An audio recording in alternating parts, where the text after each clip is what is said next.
बबीता जी दिल्ली से। गुरुदेव आपके चरणों में कोटि कोटि प्रणाम। महाराज जी, सम्मान कैसे मिले? अच्छा कर्म करने के बाद भी अपमान ही। सम्मान सम्मान चाहती हो, विष पीना चाहती हो? सम्मानम कलयाति घोर गरलम नीचापमानम सुधा। श्री राधा मुरलीधरो भज सके वृंदावन माते। ये कैसी उल्टी बुद्धि है? सम्मान चाहती हो? ये तो नरक ले जाने वाले असम्मान वाली बात है। सम्मान चाहने वाला कभी संतुष्ट नहीं हो सकता। सम्मान चाहने वाला कभी परमार्थ का पथिक नहीं हो सकता। जो परमार्थ का पथिक नहीं वो अशांत है, जो अशांत है वो कभी सुखी नहीं हो सकता। अशांतस्य कुतः सुखम सम्मानम कलयाति घोर गरलम। इसको छोड़ो, अपमान को अमृत के समान समझो और सम्मान को विष के समान समझो। तुम सम्मान की खोज कर रहे हो, भगवान की खोज करो, तुम्हारा सम्मान ही सम्मान हो जाएगा। सम्मान की खोज करोगे तो नरक पहुंचा देगा, राग द्वेष बढ़ जाएगा, अंदर से बहुत असंतुष्टता। ये तो बहुत गलत बात आपके दिमाग में बैठी कि सम्मान मिले। गलत जगह प्रश्न कर दिया। यहाँ सम्मान की धज्जियां उड़ाई जाती हैं और अपमान का आदर किया जाता है। ये अध्यात्म का स्थान है। अध्यात्म में सम्मान का आदर नहीं, मान रहित हो जाना ही जीवन का परम लाभ है।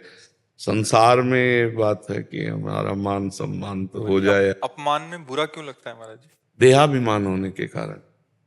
सम्मान अच्छा लगता है और अपमान कड़ुआ लगता है। और अज्ञान, देहाभिमान, अज्ञान नष्ट हो जाए तो अपमान अमृत की तरह लगेगा और सम्मान विष की तरह लगेगा। सम्मानम कलयाति घोर गरलम।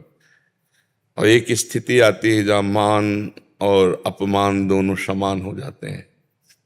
सम्मान निरादर, आदर ही सब संत सुखी विचरंत है। ये सम्मान बहुत हानिकारक है, किसी को भी लाभदायक नहीं है। जहां सम्मान रूपी विष पिया तो अभिमान आ गया, फिर ऐसी चेष्टा बनेगी, नरक जाएगा। महाराज जी, व्यवहारिक बुद्धि से देखा जाए तो अपमान, महाराज जी, सुख कैसे मिल सकता है? अपमान अच्छा कैसे लग सकता है? देखा जाए नहीं तो अपमान व्यवहारिक में बुद्धि में तो जेल भरी हुई है। व्यवहारिक बुद्धि ने ही तो जेल भरी हुई है।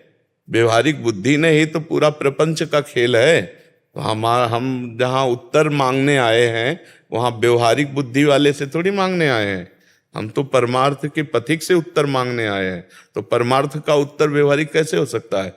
व्यवहारिक व्यक्ति से बात, तभी का गलत जगह प्रश्न करती है। व्यवहारिक व्यक्ति से बात करते तो व्यवहारिक उत्तर मिलता, परमार्थिक तो उत्तर तभी छूटते ही कहा विष चाहती हो। सम्मानम कलयाति घोर गरलम, घोर गरलम नीचापमानम। और संसार यही चाहता है, बस वो अल्प सुख का भोक्ता बनकर अपने जीवन को नष्ट कर देता है।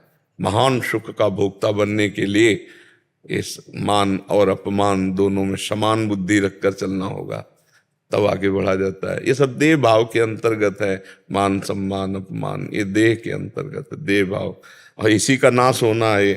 कितना कोई इसके पैर छुए या यहाँ पादुका मारे, ये अभी केवल जीवित भर की बात है। इसके बाद इसकी दशा आग लगा दी जाती कि इतना भी सही नहीं, अंग बचना चाहिए, या गाड़ दिया जाता है, फेंक दे तो पशु पक्षी नोच नोच के खा जाएंगे। और जब आग लगाई जाती है ना तो गृहस्थी में बढ़िया सम्मान होता है। पहले खोपड़ी फोड़ी जाती है, उसे कपाल क्रिया कहते हैं। लड़का से लकड़ी से ऐसे खोपड़ी, उसकी अंतिम क्रिया उसी से पूरी होती है। मान, जीवन भर इस मान की लालसा रखो, इसी शरीर के लिए तो। पर शरीर का क्या मान होता है? क्या होता है मान? जला देना, राख बन गए, राख भी न बचने पावे, फेंक दी गई, गाड़ दिया गया, कीड़े पड़ गए, सड़ गया, फिर मतलब न देखने लायक न सुन। इससे जीवित दशा में इससे हट जाओ, इसके राग से मुक्त हो जाओ। इसलिए मनुष्य शरीर मिला है। सारे झगड़े, सारी झंझटें, सारी समस्याएं शरीर को लेकर के हैं, आप देख लीजिए। और समस्या मुक्त होने के लिए हम परमात्मा प्राप्ति के लिए मनुष्य शरीर प्राप्त किए हैं। तो भजन करो, तुम सम्मान की लालसा मत रखो, सम्मान तो तुम्हारे पीछे डोले अगर भजन करे। अनीता जिंदल जी। श्री हरिवंश महाराज जी, आपके चरणों में कोटि कोटि प्रणाम। महाराज जी आप कहते हैं कि भजन करना कठिन, फिर भजन पचाना कठिन। महाराज जी इसका तात्पर्य क्या है? भजन को कैसे पचाएं? भजन करना कठिन, करके बचाना कठिन, और बचा के पचाना कठिन। पच जाए ना भजन तो अहंकार नष्ट हो जाए। भजन का भी एक अहंकार हो जाता है। जैसे दुर्वासा जी बहुत बड़े महापुरुष हैं, भजन का अहंकार हो गया कि भगवान की सभा में अम्बरीश जी की चर्चा हुई कि मृत्यु लोक में अम्बरीश जैसा कोई भक्त इस समय नहीं। अम्बरीश जी चक्रवर्ती सम्राट राजा थे, तो दुर्वासा जी के हृदय में जलन हुई कि मेरा नाम मृत्यु लोक में नहीं, अम्बरीश जी का नाम लिया गया। कितना बड़ा भजनानंदी, अपने भजन के प्रताप से उन्होंने कृत्या प्रकट की थी। ये भजन पचा नहीं, अम्बरीश जी का भजन पचा हुआ है। वैसे हाथ जोड़े खड़े रहे तो भगवान का सुदर्शन चक्र कृत्या को नष्ट किया और दुर्वासा जी को पूरे त्रिभुवन में दौड़ाया, पूरे त्रिभुवन में। फिर अम्बरीश जी के चरणों में गिरे आके। अम्बरीश जी ने पूरे जीवन का भजन दुर्वासा जी को दिया कि हे सुदर्शन चक्र आप शांत हो जाओ। तो भजन पचने का मतलब है अहंकार भजन का नष्ट हो जाना। और तो अहंकार है, भजन का भी अहंकार होता है। जैसे ज्यादा भजनानंदी है वो आप छेड़ दो तो फिर उसके अहंकार उस बात जाओ 10 दिन में तुम्हें समझ में आ जाएगा। अब ये भजन पचा नहीं, उल्टी हो रही, भजन की उल्टी हो रही। शांत भजन का अहंकार भी हो जाता है। इसीलिए भजन पहले तो करना ही कठिन है। मन बार बार संसार में जा रहा है, भजन में कहाँ लग रहा है? देखो ना, भजन करना कठिन, और जो करने लगे तो उसको बचा पाना कठिन। क्योंकि प्रणाम नमस्कार नाना प्रकार के जो भोग सामग्री प्रकृति के, इससे भजन का हिसाब होता है। ऐसा नहीं होता है कि सब फ्री मिल रहा है। जैसे आप अपने को प्रणाम करवाते हो, दूसरे आपके चरण छूते हैं, तो आपका भजन ले जा रहे हैं। बचाए अपने भजन को, प्रणाम नमस्कार से बचाए, अपने शरीर सेवा से बचाए, अपने कपड़े आदि धुलने की सेवा किसी को न दे, स्वयं अपने हाथ से करे। तो ये सब क्रियाओं से भजन को हम बचा रहे हैं। किसी से हमारा द्वेष नहीं, किसी का अहित नहीं, किसी से चोरी, कोई ऐसी हिंसात्मक वाणी कि उसके हृदय में दुख पहुंचाए। बहुत से ऐसे कारण हैं जिनसे हमारा भजन क्षीण होता है। तो भजन को बचा लिया, अब बचा के पचा लिया। जैसे चावल पक जाता है तो उसे हम कहते सिद्ध हो गया। तो भजन अगर पचा ले गया तो सिद्ध हो गया, और भजन अगर नहीं पचाया तो फिर यही जो उसका अपमान कर दे, जरा सा भी उसके प्रतिकूल हो जाए, तो वो अपने भजन का प्रयोग करेगा उसके दुख के लिए कि तुम क्या समझते हो। हमने देखा है, ये है भजन का अपच हो जाना। हम क्यों किसी को दंड दें? हमको गाली दे रहा है मेरे भगवान का विधान, भगवान जाने, भगवान उन पर कृपा करें या दंड दे। हम तो भगवान के दास हैं, हमारे में तो सामर्थ्य नहीं, हमारा सामर्थ्य है भगवान। ऐसा भजन करने का जो अभिमान आ जाता है, भक्ति का भी अभिमान जो आ जाता है, वो भी ठीक नहीं, उसको पचना चाहिए। और वो पचता है संतों के संग में। जब हमें रोज सत्संग मिले, भगवत प्रेमी महात्माओं के दर्शन मिले, तो फिर ये अहंकार समन हो जाता है। नहीं तो ये भी हो जाता है अपने को भजनानंदी मानकर दूसरों के प्रति दोष दर्शन होना या दूसरों का अहित मंगल करना भजन के प्रभाव से, तो वो सिद्ध नहीं हो पाएगा, उसका भजन लाभदायक नहीं है। याज्ञवल्क्य त्यागी जी हरिद्वार से। जी राधे राधे। राधे राधे महाराज जी, आपके चरणों में कोटि कोटि प्रणाम। महाराज जी भगवत गीता के अध्याय 2 के श्लोक संख्या 16 में कहा है कि असत की सत्ता नहीं है, और अध्याय 13 के 12 श्लोक नंबर में लिखा है कि परब्रह्म न सत्य है और न असत। सत और असत क्या है महाराज जी? पहले तो ये बात समझनी कि हम सत और असत को जानने के लिए जिस विवेक की बात करते हैं, विवेक से ही सत असत का ज्ञान होता है। और वो विवेक होता है गुरुजन महापुरुषों के चरणों की आराधना से। संत महापुरुषों के वचनों का निरंतर श्रवण मनन चिंतन करने से विवेक जागृत होता है। पर जब तक महापुरुषों के चरणों की आराधना नहीं होती तो सही समझ में नहीं आएगा।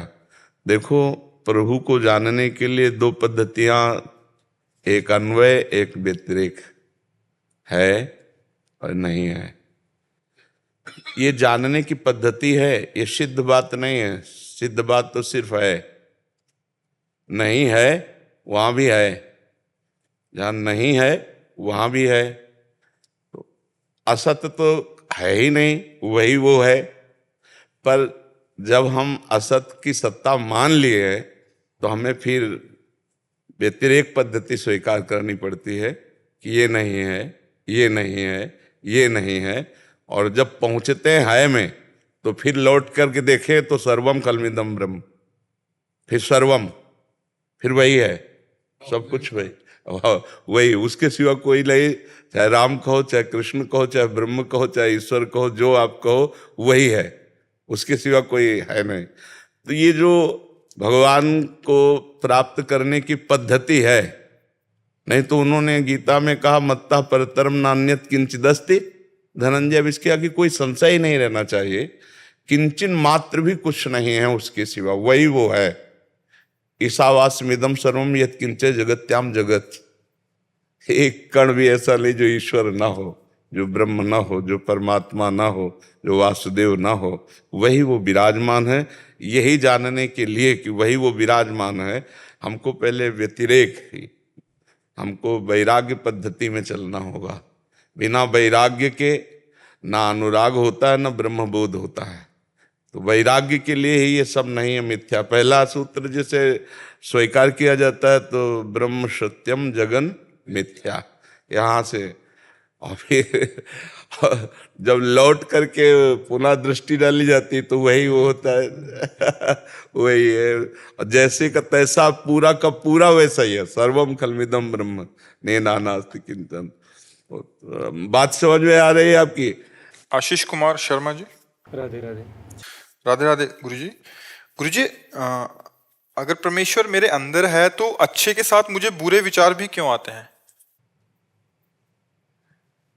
बिजली ठंडा करती है ना, बिजली ही गर्म करती है, पता है आपको? बिजली का यंत्र के संयोग से उसका प्रकाश होता है। यंत्र क्या है तो वैसे हो जाता है। हमारी बुद्धि में दो भाव रहते हैं, एक सुमति, एक कुमति। सुमति कुमति सबके उर राहें, गोस्वामी तुलसीदास जी ने लिखा। विभीषण जी रावण से कहे, सुमति कुमति सबके उर राहें। भगवान भी रहते हैं तो सुमति और कुमति भी रहती है। तो जब हमारी कुसंग तो कुमति बढ़ती चली जाती है, और सत्संग तो सुमति बढ़ती चली जाती है। पर होती दोनों है अंदर, कुमति और सुमति। कुमति को मिटा दे और सुमति को सजा दे सो महात्मा, और जो कुमति को बढ़ावे और सुमति को छेड़ करता चला जाए वही दुरात्मा। और दुरात्मा और महात्मा दोनों के अंदर बैठा है परमात्मा, उसको किसी से लेना देना नहीं। न दुरात्मा से कोई मतलब है, न महात्मा से मतलब है। समझ रहे? वो समदर्शी परमात्मा है, सम स्वरूप से। बिजली का इस हवा से या अग्नि से कोई मतलब नहीं। मान लो हीटर में वो यंत्र में पहुंची, अपना पावर दिया, अब वो यंत्र गर्म करने वाला है तो गर्मी फेंक रहा है, ठंडी करने वाला है तो ठंडी फेंक रहा है। उसका काम है पावर। बिजली एक पावर है, ऐसे परमात्मा एक पावर है, वो आपके अंदर है। अब उसमें जो दो प्रकार की बुद्धि है, आप कौन सी बुद्धि का प्रयोग करके आप उस पावर का प्रयोग कहाँ करते हो?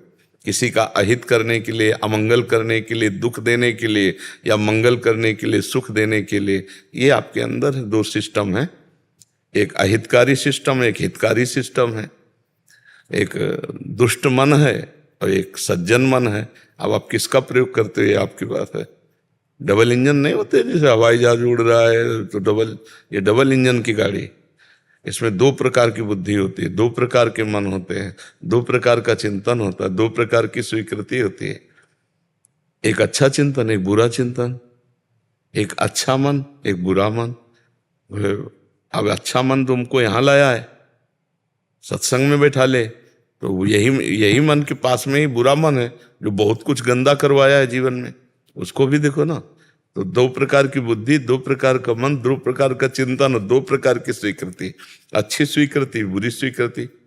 ये बुरी स्वीकृति को मिटाने के लिए ही मानव जीवन मिला है, बुराइयों को मिटाने के लिए ही मानव जीवन मिला है। अब नाम जप के द्वारा, सत्संग, शास्त्र स्वाध्याय, इसी साधु सेवा, इसी के द्वारा हम बुराइयों को मिटा सकते हैं। तो जितना हम सत्संग सुनेंगे, शास्त्र स्वाध्याय करेंगे, उतने ही हमारे विचार अच्छे बढ़ते चले जाएंगे और कुमति का नाश होता चला जाएगा। बोले हमारा सुधार हो रहा है, लोग कह रहे ना कि देखो हम पहले ऐसे थे, अब सुधार हो रहा सत्संग से, तो क्या हुआ? कुमति का नाश हुआ, सुमति का प्रकाश हुआ। तो हम शास्त्र स्वाध्याय से और संत समागम से अपनी सुमति को बढ़ावें, कुमति को दबावें, नष्ट कर दें, तो परमात्मा हृदय में बैठा है, वो दर्शन दे देगा। जब आप अच्छे आचरण करोगे, भजन करोगे, वो कृपा करके माया का पर्दा हटाकर हृदय में ही है, वो दर्शन दे देगा। हृदय में ही दर्शन होते हैं। जब हृदय में दर्शन हो गए तो आंख खोले या बंद रखे परमात्मा ही दिखाई देते हैं, फिर और कुछ समझ में नहीं आता है। ठीक है, समझ में आ गई बात? नवनीत शर्मा जी। राधे राधे। राधे राधे महाराज जी। महाराज जी आपके चरणों में कोटि कोटि प्रणाम। महाराज जी, धर्म व कर्म कभी कभी दुविधा उत्पन्न करते हैं कि जो कर रहे हैं वो सही है नहीं। कर्तव्यों का करना भी जरूरी है और धर्म को साथ भी रखना चाहते हैं, परंतु कभी कभी सही गलत में उलझ जाते हैं। हमें ये बात बताओ कि कर्तव्य कर्म को ही तो धर्म कहते हैं, और धर्म ही कर्तव्य कर्म है, अलग थोड़ी चीज है ना। जैसे आप किसी के पति हो, किसी के पुत्र हो, किसी के पिता हो, किसी के भाई हो, व्यवहार में किसी के मित्र हो, आप बहुत से संबंध हैं आपके, और सब संबंधों का ठीक ठीक निर्वाह कर जाना धर्मात्मा पुरुष का लक्षण है। धर्म कोई अलग चीज थोड़ी होती है, इसी में धर्म है। आप मान लो पुत्र हो तो अपने माता पिता की बढ़िया सेवा कर ले जाओ, पति हो पत्नी के बढ़िया मनोनुकूल चल के उसका जीवन निर्वाह करो, पिता हो पुत्र को जैसे तुम्हें पढ़ाया माता पिता ने वैसे उसको पढ़ाओ लिखाओ खवाओ पियाओ बड़ा करो और उसका जीवन यापन का कार्य समर्पित करो। ये धर्म है, इसे धर्म कहते हैं। आप धर्म का मतलब क्या समझते हो? केवल दान पुण्य को? नहीं, कई बार परिस्थितियां ऐसी हो जाती हैं कि कर्म करते हैं।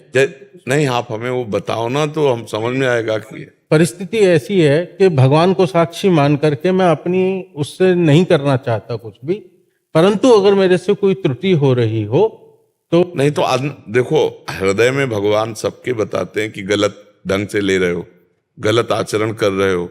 ऐसा कोई नहीं है कि ये ना बताए कि हम भगवान ने हमको संकेत नहीं किया। सबके हृदय में भगवान बैठ के बताते हैं कि गलत है, पक्का। हम मानते जरूर नहीं हैं उनकी बात, लेकिन वो हमें हृदय में बताते हैं। आप कोई भी गलत कार्य करने चलेंगे तो आपके अंदर आ जाएगा कि गलत है, पर जरूरत मानने या आवश्यकता की पूर्ति की बात मानना, तो फिर वो बात हम नहीं मान पाएंगे जो भगवान अंदर कह रहे हैं। फिर होगा कि अब जो होगा तो देखा जाएगा, आवश्यकताएं बढ़ी हुई हैं, तो वो अधर्माचरण की तरफ ले जाएगा। तो वो कर्म नहीं है, वो अधर्म है।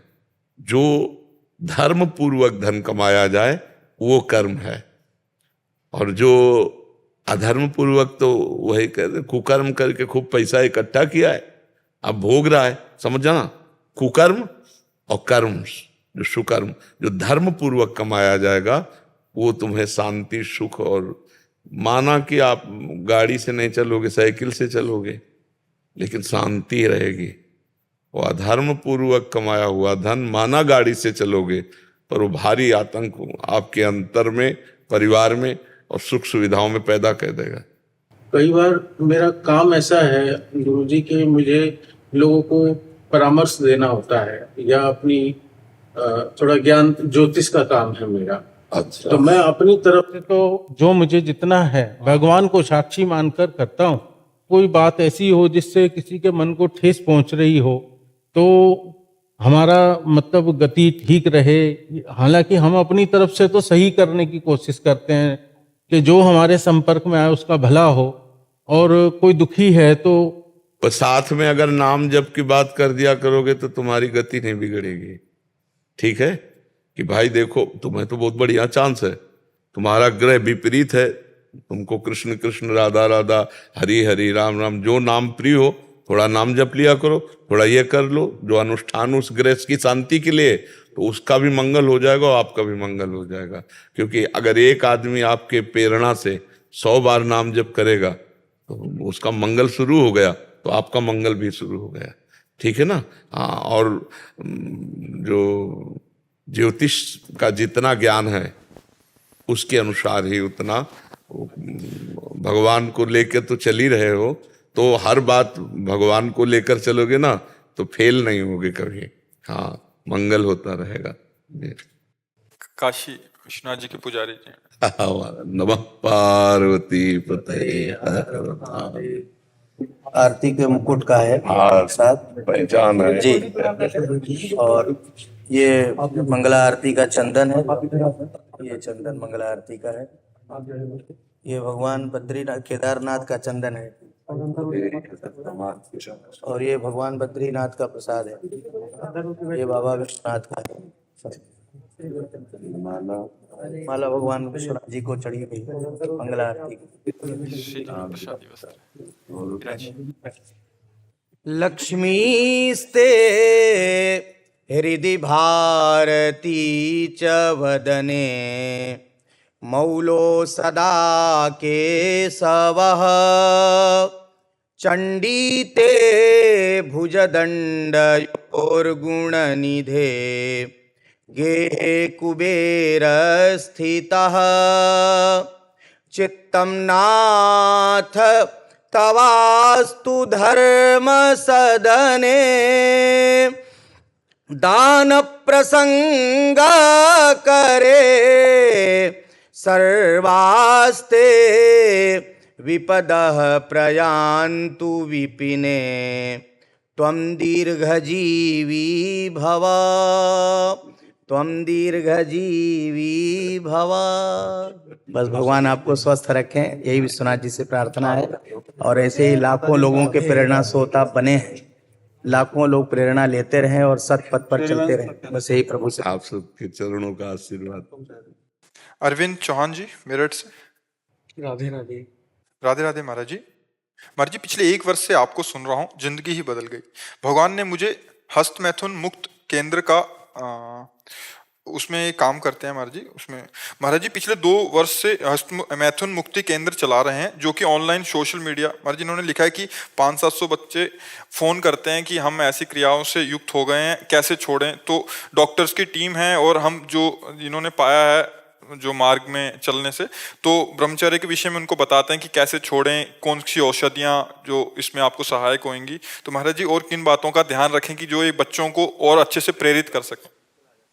और प्रभु ये हमने जितना सोचा है कि विश्व में ये पहला ऐसा केंद्र है जो हमारे मेरठ में ऐसा खुला है और पिछले 2 साल से चल रहा है, जिसमें तकरीबन 500 से 700 बच्चे रोजाना कॉल करते हैं। बहुत हमने नंबर दिया हुआ है और उनका हम प्राइवेट रखते हैं, बिल्कुल किसी को प्रकाशित नहीं करते हैं, प्राइवेट रखते हैं। और मेरी टीम नहीं, हमें बहुत अच्छा लगा, क्योंकि इसके विषय में ना तो कोई जागरूक हो रहा है कि बच्चों को बचा पाए, और नए नए बच्चे ऐसी क्रियाओं से युक्त हो रहे हैं जो बिल्कुल नाजुक बच्चे हैं, अभी 13, 14, 15 वर्ष की अवस्था। ये बिल्कुल नाश करने वाला है, जो हस्त क्रिया है ये नाश करने वाला है बच्चों को।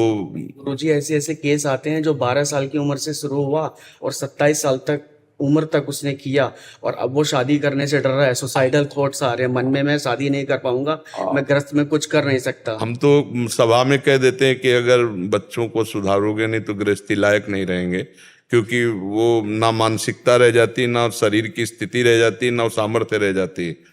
जो 25 वर्ष तक या 20 वर्ष तक ब्रह्मचारी रहे, इसके बाद जो गृहस्थी में, फिर गृहस्थी में जो संयोग, तो वो ऐसे है जैसे परिपक्व गेहूं की फसल हो जाए ना, फिर काट लो तो 40 मन 50 मन गेहूं निकलेगा। और अगर वही महीना भर पहले काट लो, गलेथ में जब हो, तो ना तो जितना बीज बोया उतना ही नहीं गेहूं हो पाएगा और ना भूसा ही हो पाएगा। तो ये जो नई अवस्था के बच्चे ब्रह्मचर्यहीन हो रहे हैं, ये बहुत मतलब घातक है। और डॉक्टर तो आजकल सलाह ही देते हैं कि आप हफ्ता 10 दिन में जरूर करिए, तो इससे रिलैक्स हो जाएगा। हाँ, कि बहुत खतरनाक है, क्योंकि रिलैक्स के चक्कर में उसे आदत लग जाएगी। नहीं रिलैक्स वो ढूंढ कहाँ रहा है रिलैक्स होना? नहीं, हाँ, रिलैक्स होना नाम जाप में है, भगवान चिंतन। और सबसे बड़ी बात यह है कि आप 1 महीना ब्रह्मचर्य रह के देखो, आप में कैसा जोश आता है। अभी तक मान लो गलत आचरण करते रहे, फिर छोड़ के देखो जिसको त्यागने पर तुमको इतना आनंद आता है, उसको रोकने पर कितना आनंद होता होगा। प्रभु हमने 40-40 दिन के ऐसे करा के देखा लोगों को, मात्र 40 दिन में लोगों का 7-8 किलो तक वजन बढ़ गया, चेहरे पे चमक आ गया, एक और ब्रह्मचर्य में, हाँ, तेज हो गया, किसी का एमबीबीएस में सिलेक्शन हो गया, कोई पुलिस में लग गया, मतलब एग्जाम बहुत अच्छे उनके। नहीं, ब्रह्मचर्य से तो इसमें हम बिल्कुल सपोर्ट में। ब्रह्मचर्य एक ऐसी शक्ति है कि जिधर प्रयोग करो उधर काम करेगी, जिधर प्रयोग करो। और गृहस्थी में भी जाए तो संयम से रहे, ऐसा नहीं है कि गृहस्थी में छूट है। एक मनुष्य जीवन एक अल्प शक्ति वाला है, इसको महान शक्ति जागृत करनी होती है। अगर ब्रह्मचर्य से रहे, भगवान नाम जप कर रहा है, स्मरण परायण है, आहार शुद्ध नहीं तो ब्रह्मचर्य कैसे शुद्ध हो सकता है, समझिए। अब आहार आजकल शुद्ध, छोटे छोटे बच्चों को पसंद है बाजार वाला, ये चाउमीन हो क्या है, वैसे यही चीजें। अब इनसे ब्रह्मचर्य थोड़ी रहा जा सकता है। ब्रह्मचर्य के लिए तो सात्विक आहार। अच्छा, कह दे फल पाओ, तो अब हर चीज में केमिकल मिला रहे हैं। अब वो कितना पानी में से धो दिए, अब वो केमिकल जो अंदर उसके व्याप्त हो गया है, वो जाकर के रोग बढ़ाएगा, वो जाकर वासना बढ़ाएगा, वो शरीर को क्षीण करेगा। तो आहार शुद्धि पर भी ध्यान दीजिए बच्चों को। फल सब्जी में तो फिर भी चलो हमें आंतरिक नहीं दिख रहा है कि अंदर क्या है, लेकिन सामने से पता है कि फल सब्जी खा रहे हैं। लेकिन हम जो चीज जानबूझ के कर रहे हैं, जैसे शराब पी रहे हैं, अंडा, हाँ बिल्कुल, उसमें तो हमें पता है कि सही क्या और गलत क्या है, तो भी हम उनको मना करते हैं कि भैया ये सब चीजें मत करो अगर ब्रह्मचारी में आपको रहना है। हाँ, नहीं, अगर सुखी जीवन रहना है तो ब्रह्मचर्य रहना है, और ब्रह्मचर्य रहना है तो फिर आहार और ये सब सुधारना होगा।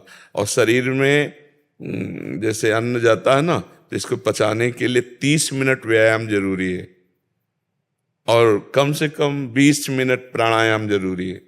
अगर ये 50-60 मिनट व्यायाम और प्राणायाम को दे दिए जाएं तो ब्रह्मचर्य के लिए और पुष्टता होगी। और इसमें खट्टी चीजें, गर्मा गर्म चीजें और ये ड्राई फ्रूट, ये जैसे हलवा, बादाम, खीर और ये सब रबड़ी, ये जरूरत नहीं होती ब्रह्मचारी को। महाराज जी, कभी कभी ना आत्मविश्वास कम हो जाता है कि बहुत सारे लोग हमें ऐसा कहते हैं कि यार तुमने ये क्या काम चुना है, गंदा काम है, और ये भी कोई काम करने लायक है? ये बहुत बढ़िया काम है। ये मेरी पत्नी मेरा साथ दे रही है, वरना दुनिया में मेरा कोई साथ नहीं। हम नहीं बोल रहे, आप निराश मत होइए कि ऐसे नहीं। हम इसलिए बहुत उत्साहित होकर आपसे बात कर रहे हैं कि छोटे छोटे बच्चों को गाइड अगर सही किया जाए तो वो हमारे भारत के भविष्य हैं, वो बच्चे भविष्य हैं। कितने ऐसे लोग यहीं आए हैं एकांतिक में, सैकड़ों बच्चे ऐसे आए हैं जो आत्महत्या करने की स्थिति में, कि मैं हस्त मैथुन के प्रभाव से इतना प्रभावित होकर के ऐसी स्थिति में कोई 8-8 बार एक दिन में। तो अब वो स्थिति, वो कह रहा था कि अगर आपके प्रवचन न मिलते तो मैं कर लेता, पर अब तो मैंने वीडियो देखा था, उसमें बोला था उन्होंने कि एम्स ने भी हाथ खड़े कर दिए। हाँ, तो जहाँ भगवान की कृपा, भजन का प्रभाव होता है, उसमें सब ठीक हो जाता है, सब सुंदर हो जाता है। और भगवान साथ हैं तो सब कोई साथ है। आप इस कार्य को करो, बच्चों से मिल करके उनकी अच्छी आदतें बनाओ, उनकी गंदी आदतें छुड़ाओ। इसमें बड़ा मंगल होगा, इसमें बड़ा मंगल होगा। एक को सुधार दिया ना तो बहुत बड़ी बात हो गई। हाँ, आजकल छोटे छोटे बच्चे गंदे बच्चों के संग से गंदी आदतें सीख जाते हैं और अपनी जीवन की अवस्था ही खत्म कर देते हैं। जो उत्साह, जो आनंद, जो आगे चलकर वो सब छीन हो जाता है, क्योंकि उनको सुख का तो पता नहीं। थोड़ा सा सुखानुभूति होती है तो दिन भर उसी में लगे रहते कि इसमें सुख मिल जाएगा, और सुख है नहीं। सुख तो सच्चिदानंद भगवान में और धर्म पूर्वक विषय सेवन में। धर्म पूर्वक विषय सेवन, जैसे गृहस्थी में ब्याह हो गया, संतान उत्पत्ति के लिए भगवान को प्रणाम करके धर्म में, वो धर्म में काम भगवान ने अपने आप को बताया है कि जो धर्म युक्त काम है वो मैं हूं, और ये जो अधर्म आचरण युक्त काम ये नाशकारी है जी। तो जैसे काशी में अक्सर बोलते हैं जिसकी मृत्यु होती है उसको मोक्ष मिलता है, तो क्या जो काशी में आकर के होटलों में अक्सर आत्महत्या कर लेते हैं, क्या उनको दुर्गति, भूत प्रेत बनेंगे? भूत प्रेत पक्का, इसमें संशय नहीं। दुर्गति आत्महत्यारियों को नहीं, शास्त्र विरुद्ध आचरण करने वालों को नहीं।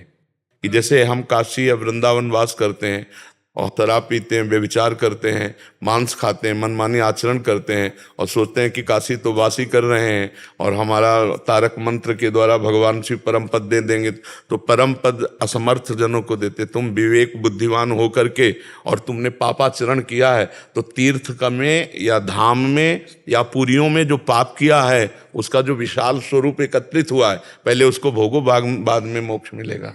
तो कितने जन्म वहीं हो सकता है, काशी में ही जन्म हो, लेकिन कितने जन्म तुमको भोगना पड़ेगा। तो ये बाहर से आने वाले लोगों को सावधान रहना चाहिए कि हरिद्वार है, काशी है, जितनी हमारी पुरियां हैं, जितने हमारे धाम हैं, ये मनोरंजन का विषय नहीं कि होटलों में आकर के यहाँ बेविचार करो, शराब पियो, मांस खाओ, गंदे आचरण करो और सोच रहे हो कि हम तीर्थ का पाप वज्र की लीक होता है, बहुत भोगना पड़ेगा, बहुत बढ़ करके भोगना पड़ेगा। यहाँ मोक्ष और कल्याण की बातें तो छोड़ दो, मोक्ष कल्याण उनको है जो पड़े हैं मोक्ष कल्याण का आश्रय लेकर, बहुत संयम से चल रहे हैं, तो काशीनाथ की कृपा से वो मोक्ष पदवी प्राप्त करेंगे, इसमें मुझे कोई संशय नहीं। मच्छर को प्राप्त हो सकती है लेकिन मनुष्य को प्राप्त होने में संदेह है, जो वहाँ पापाचरण कर रहा है, जो वहाँ मदिरापान कर रहा है, गंदे आचरण कर रहा है, हमें उस पे संदेह, लेकिन उस नाली पे पड़े हुए कीड़े पे संदेह नहीं है। वो हो जाएगा, उसका हो जाएगा जी।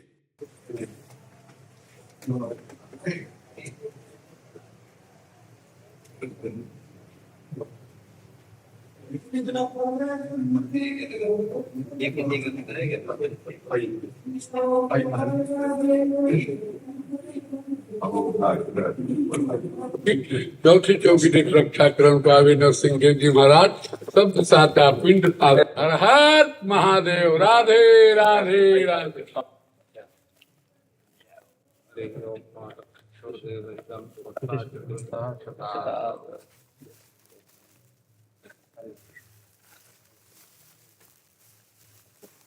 वैसे आप सबके चरणों में बैठते हैं। नहीं महाराज जी, बड़ा खराब होने नहीं आप राजी महाराज जी।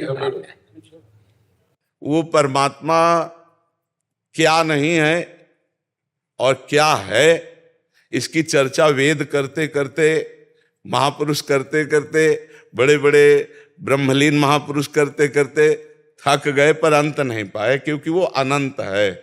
वो अनंत है। जहां कहा जाता है कि मैं यहाँ नहीं हूं, वहां भी वो है।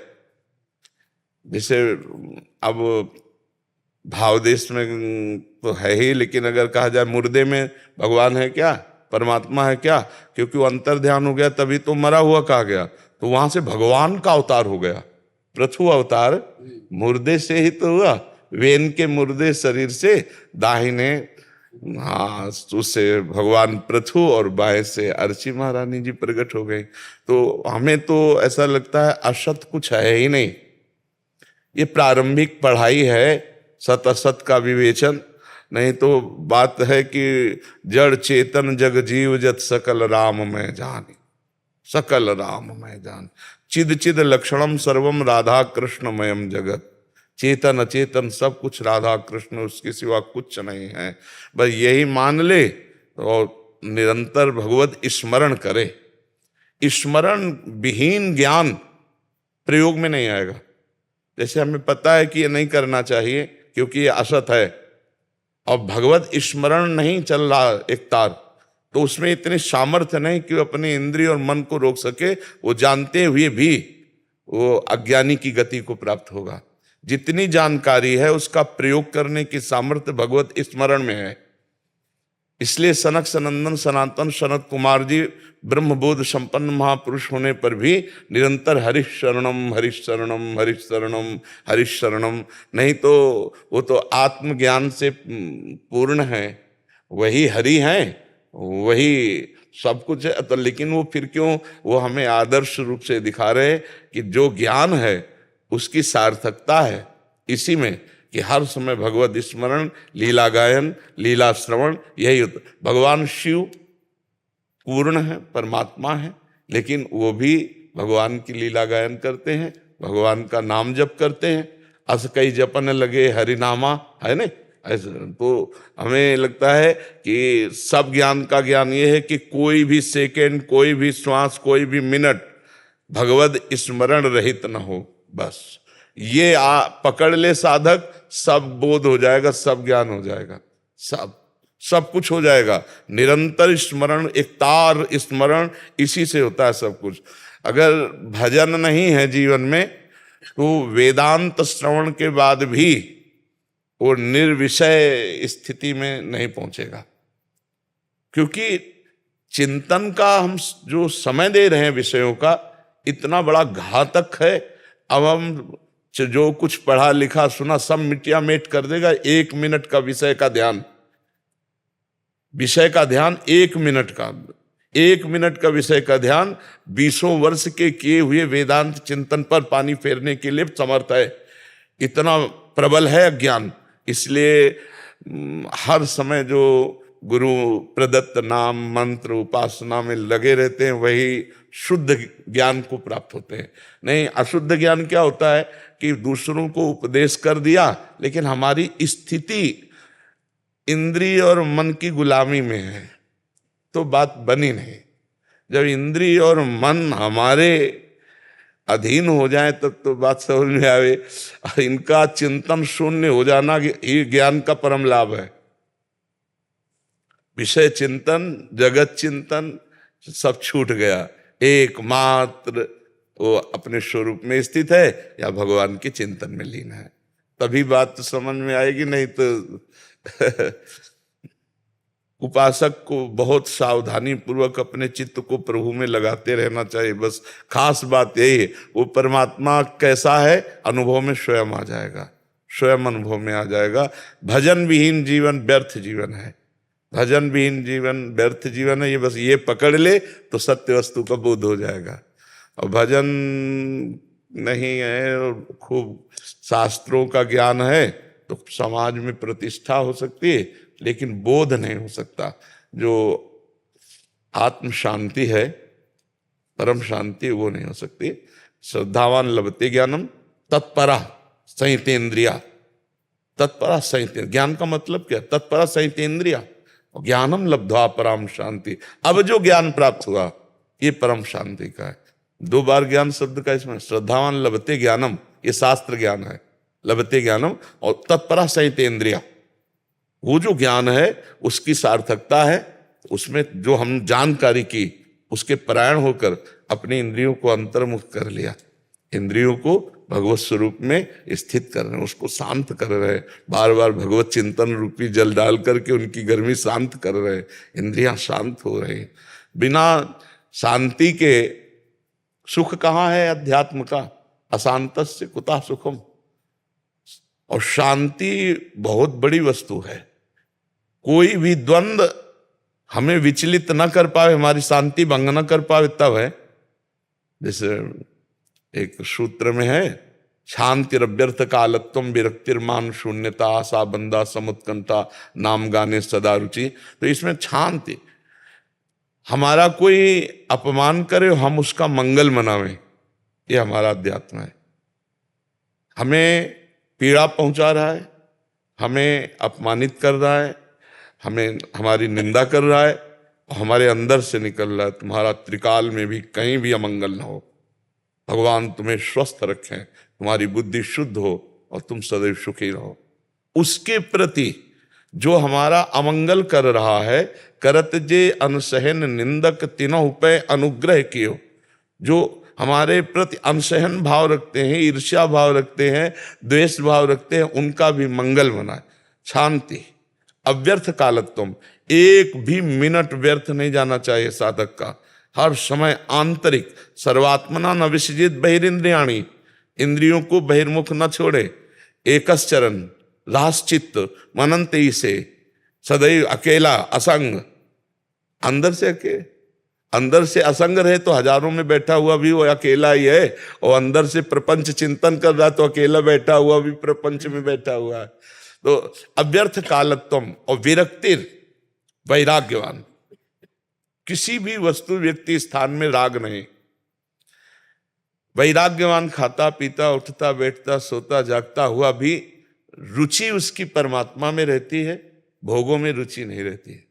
वैराग्यवान का मतलब है कि आंतरिक राग वृत्ति का नाश हो जाना। जैसे त्याग है, त्याग में राग रहता है, त्याग में राग रहता है, और वैराग में राग का ही नाश हो जाता है। त्याग में है कि ये चीज हमें नहीं खानी, नहीं भोगनी, क्योंकि हम परमार्थ के पथिक हैं, पर इसमें सुख है, ऐसी राग बुद्धि रहती है उपासक में। तो वहीं से शांति शुरू हो जाती, त्यागा शांति अंतरम वहीं से शुरू हो जाता है। फिर वैराग्यवान का तो विशेष आनंद होता है। वैराग्य राग की वृत्ति नहीं है, बाहर से सब कुछ। हमारे सुधा निधि में एक श्लोक में आता है कि कर्माणि श्रुति बोधिता नितराम कुर्वन्तु मां गूढ़ाशर रसा सर्गादि विषयान गृह्णन्तु मुंचन्तु वा कैर्वा भाव रहस्य पारगमति श्री राधिका प्रेयसा। बोले वो भाव की किसी ऐसी स्थिति में पहुंचा हुआ महापुरुष है कि वो शास्त्र के अनुसार कर्म करे या न करे, वो विषयों का सेवन करे या त्याग करे, वो बहिर्मुख पुरुषों का संग करे, तो भी उसमें कोई फर्क नहीं पड़ता है, क्योंकि वो आंतरिक राग उसका नष्ट हो गया है। जैसे भुना हुआ चना कहीं भी डाल दो अंकुरित नहीं हो सकता, ऐसा वैराग्यवान पुरुष होता है। तो शांति अव्यर्थ कालत्वम विरक्तिर और मान शून्यता, साधक की साधना सफल हुई है इसका परिचय होता है उसका देहाभिमान गलित हुआ है कि नहीं। और देहाभिमान गलित हुआ है तो मान रहित है वो। फिर देहाभिमान ही मान अपमान का बोध कराता है, जहां देहाभिमान गलित हुआ तो मान रहित। और ये मुक्त पुरुष में स्थिति होती है, जैसे निर्मान मोहाजित संग दोषा, मान रहित होना, मान में प्रियता होना ये दोष है। मान होना ये तो एक व्यवहारिकता है, ये कोई सत्य वस्तु थोड़ी है। किसका कौन मान कर रहा है, किसका कौन मान कर रहा है, उस समय प्रश्न करे कौन मान किसका कर रहा है। अरे कोई साष्टांग दंडोत कर रहा है, कोई नमस्कार कर रहा है, ये व्यवहार है, ये परमार्थ नहीं। परमार्थ द्वैत का नहीं है। परमार्थ तो जो जिसको प्रणाम किया जा रहा है और जो प्रणाम कर रहा है एक ही तत्व है, तो उसमें मान किसका हुआ। तो इसलिए मान के प्रति साधक सावधान रहे, नहीं तो मिटिया मिट कर देता है। मान के चक्कर में पड़ करके रास्ता बदल जाता है। विरक्तिर मान शून्यता, मान शून्यता पर होना चाहिए। तो है बहुत कठिन, प्रवचन कर लेना अलग बात है, और अपमान जिस समय हो उस समय हृदय में दाह ना हो। जैसे विदेश भाषा में हमें कोई गाली दे तो हम मुस्कुराएंगे, क्योंकि हमें पता नहीं क्या कह रहा है, कुछ कह रहा है। ऐसे हमारी भाषा में हमको गाली दे फिर हम मुस्कुराएं, तब माना जाएगा मान शून्यता, ये मान रहित महापुरुष है। और वैसे मुस्कुराहट आवे जैसी विदेशी भाषा में, जो इस भाषा को हमें ज्ञान नहीं, उस भाषा में हमें बोला जा रहा हो, तब मान शून्यता। आशा बंधा, दृढ़ आशा इसी जन्म में हमें भगवत प्राप्ति होगी। दृढ़ आशा, आशा दुखमयी होती है, जागतिक, लेकिन भागवतिक आशा ये हमारे परम सुखमयी होती है। आशा ही परमम दुखम नैराश्यम परमम सुखम, भोगों की तरफ से। लेकिन भगवत मार्ग में इसी जन्म में मुझे ब्रह्मबोध प्राप्त करना है, इसी जन्म में भगवत तत्व साक्षात्कार करना है। दृढ़ आशा, समुत्कंठा, नाम गाने सदा रुचि, उत्साह पूर्वक जो प्रणव मिला है, जो गुरुदेव ने मंत्र दिया है या जो नाम दिया है, उसमें निरंतर स्थिति होनी चाहिए। अगर श्वास प्रश्वास हमारी ये अभ्यास वृत्ति बन जाए तो बहुत आनंद। आगे चलकर तो जैसे दिल धड़क रहा है, हम धड़का थोड़ी रहे हैं, ऐसे ही मंत्र चलता है, चला नहीं रहे, स्वाभाविक चलता है। हाँ, स्वाभाविक। अहंकारे न बहिरांति शंकारे न विषेत पुनः हम सोहम परम मंत्रम जीवो जपति सर्वदा। सब हमारे मंत्र को जप करे। तो जैसे हमारी श्वास प्रश्वास चल रही है, हमें अपनी चेतना को इसमें लगाना है। परमात्मा तो सबके हृदय में बैठा है, किसका कल्याण हो गया। सबके हृदय में परमात्मा बैठा है, लेकिन किसका कल्याण हो गया। चित्त दिए हो जगत में तो परमात्मा शांत बैठा हुआ है, उसका चिंतन करो, अभी जागृत करो। जैसे श्वास प्रश्वास में जो ओंकार ध्वनि है वो सबके चल रही, पर चेतना किधर का है। अगर चेतना आपकी जागतिक है ना, तो नरक जाओगे इस स्थिति में भी। अगर चेतना परमात्मा स्वरूप में स्थित है तो बात बनेगी। नहीं प्रभु आप तो सब हंस परमहंस महापुरुष है। आप देख लीजिए, मन और इंद्रियों की गति को प्रभु की तरफ लगाना कितना कठिन है। प्रभु की तरफ सर्वतो भावेन समर्पित भाव होना बहुत कठिन है, बहुत कठिन है। जो साधक चल रहे हैं वो इस बात को समझ रहे हैं कि कितना कठिन है। निरंतर परमात्मा चिंतन करना, एक सेकंड छूटे तो पूरी रचना रच देता है मन।